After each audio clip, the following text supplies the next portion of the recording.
PTI के 26 अरकान Punjab assembly की नाअहली रेफरेंस के मामले पर हुकूमती और अपोजिशन अरकान के पार्लिमानी लीडर्स के मुज़ाकरात का दूसरा दौर आज होगा। मुज़ाकरात के लिए दूसरे सेशन की सदारत स्पीकर पंजाब असम्बली मलिक मोहम्मद अहमद खान करेंगे।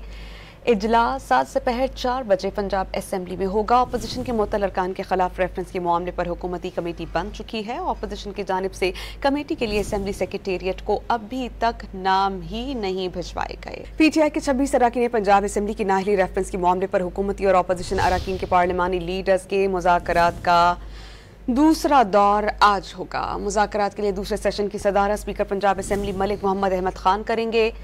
इजलास आज दोपहर 4 बजे पंजाब असम्बली में होगा। अपोजिशन के मुअत्तल अरकान के खिलाफ रेफरेंस के मामले पर हुकूमती कमेटी बन चुकी है। अपोजिशन की जानिब से कमेटी के लिए असम्बली सेक्रेटेरिएट को अभी तक नाम ही नहीं भिजवाए गए। PTI के 26 अरकान पंजाब असम्बली की नाअहली रेफरेंस के मामले पर हुकूमती और अपोजिशन अरकान के पार्लिमानी लीडर्स के मुज़ाकरात का दूसरा दौर आज होगा। मुज़ाकरात के लिए दूसरे सेशन की सदारत स्पीकर पंजाब असम्बली मलिक मोहम्मद अहमद खान करेंगे। इजलास आज दोपहर 4 बजे पंजाब असम्बली में होगा। अपोजिशन के मुअत्तल अरकान के खिलाफ रेफरेंस के मामले पर हुकूमती कमेटी बन चुकी है। अपोजिशन की जानिब से कमेटी के लिए असम्बली सेक्रेटेरिएट को अभी तक नाम ही नहीं भिजवाए गए।